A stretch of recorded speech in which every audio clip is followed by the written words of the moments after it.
So I ask the question now, if he doesn't get promoted from QB3 to QB2, what happens?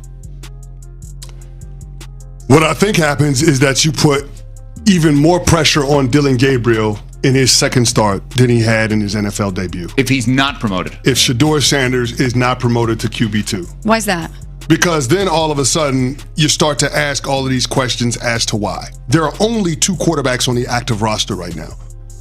So if you don't promote him to QB2, that being Shadeur Sanders, and you decide to elevate Bailey Zappi off the practice squad, who you didn't think enough of to have on your active roster weeks ago, it makes it seem as if you have an agenda other than allowing the quarterback competition to be a meritocracy.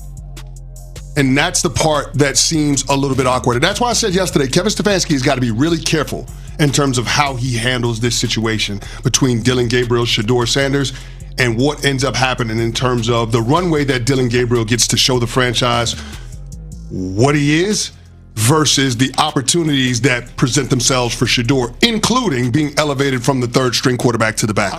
When it comes to the readiness factor of Shadeur Sanders can absolutely go out there and execute the game plan that we saw from Dillon Gabriel against Minnesota Vikings in the international series in London. He can absolutely do that. Dillon Gabriel completed 19 passes. 14 of those completions went to backs and tight ends. Only 3 completions were more than 9 air yards. Shadeur Sanders can go out there and do that.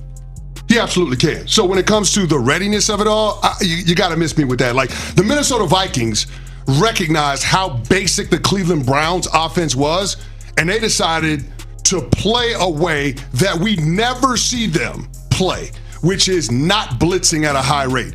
Their blitz rate on the season is 36% of defensive snaps.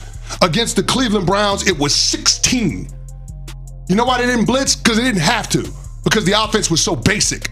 So when everybody wants to push the narrative of Shadeur Sanders not being ready and he has to continue to develop because Kevin Stefanski can't trust him in the game, or Shadeur Sanders has too much street ball in his game, you ain't got to be a rocket scientist from NFL quarterback standards to go out there and execute the game plan that Kevin Stefanski implemented for Dillon Gabriel. So that's what makes me think that if you don't elevate Shadeur Sanders from number 3 to number 2, when there are only 2 active quarterbacks on the roster sitting here today, it makes it feel like there's an ulterior motive or an agenda that is taking precedent over doing what's in the best interest of the team at all times, which is having the best players in position to be in the game.